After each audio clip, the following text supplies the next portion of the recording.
Hi everyone, thank you for joining me today. My name is Lauren with the Coffee Cake Quilt Company, and today is December 2nd. We are on day 2 of our Jenny's Countdown to Christmas Advent Calendar, if you will.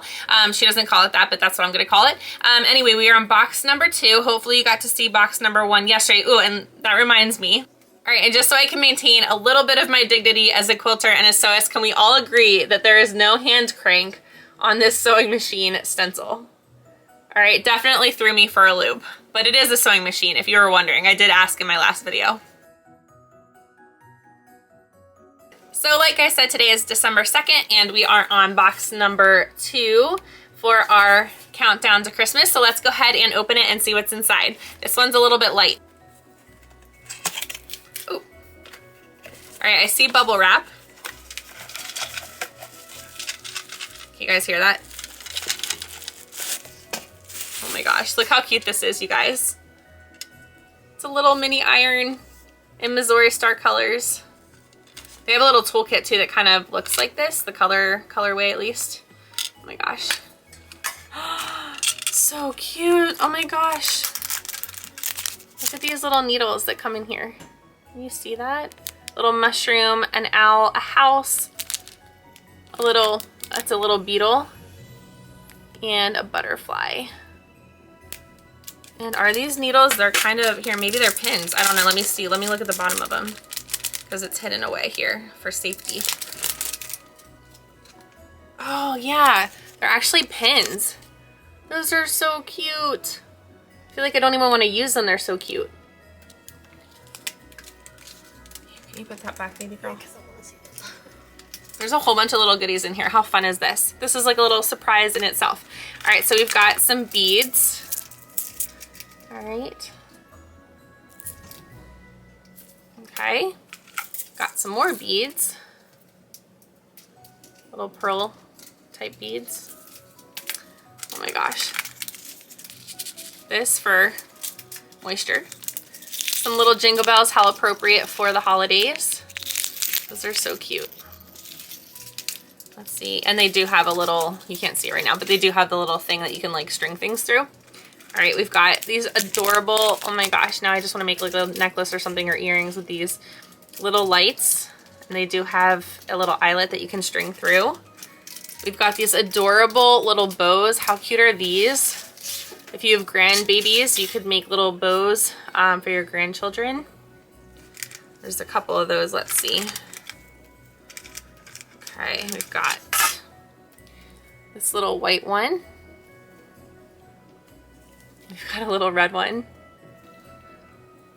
We've got, this one's a little messed up. Oh, maybe I can do it again. We've got this little baby blue one.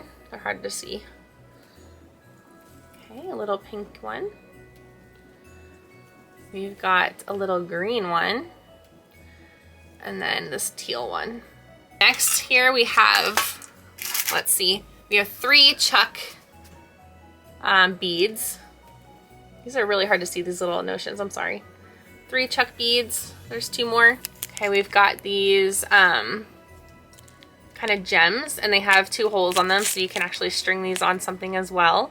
And we've got a bag of buttons, all different shapes. It looks like hearts, stars, and circles, all different colors. And then a little tin to keep them all in. All right, so looking over this, will I use it? I'm not really sure. I think that the pins are super cute. I will definitely be using the pins. I won't use them for my long arm because I'm afraid that the heads are gonna break with repeated use like that, but maybe I'll use them for something special. If you're a hijabi, I don't know if we have any Muslim quilters, but if you're a hijabi, these are great hijab pins. I'm trying to think what I would actually use from here. I used to do jewelry making when I guess it was 2009, I first opened my Etsy shop, and I used to actually sell like beaded jewelry and things like that. I did pretty well actually. I really enjoyed that. Anyway, so I don't really do it anymore, so I don't know if I would use the beads. Oops, sorry. I probably wouldn't use the gems. My daughter's waving her hands like this because she wants to just use it all. She's like, me, pick me. Anyway, I would definitely use the little lights because I think they're so cute. And maybe the buttons. The chucks are what would you do? Oh, the chucks are her favorite. What would you do with the little chucks? How would you use these guys? They have this hole right here. And then the ribbons, my daughter's kind of older now, so I don't even know that I would use this on my daughter, but what would you use all of these things for? Let me know in the comments down below. And then let's try to think of a question for today. I totally forgot about day one's question, but let's think of a question for today. All right, so here is the question for today, because I am trying to have a little bit more engagement with these instead of me just opening things and showing them to you. So I have a quilt group on Facebook called Quilting with Coffee Cake Quilt Company, and on my questions I ask, do you like cake or do you like cookies, as kind of my filter of people coming through so that I don't get scammers. So anyway, do you like cake or do you like cookies? Let me know in the comments down below, and I will see you tomorrow for the third bag or box of our advent calendar. Thank you so much for joining me. Bye everyone.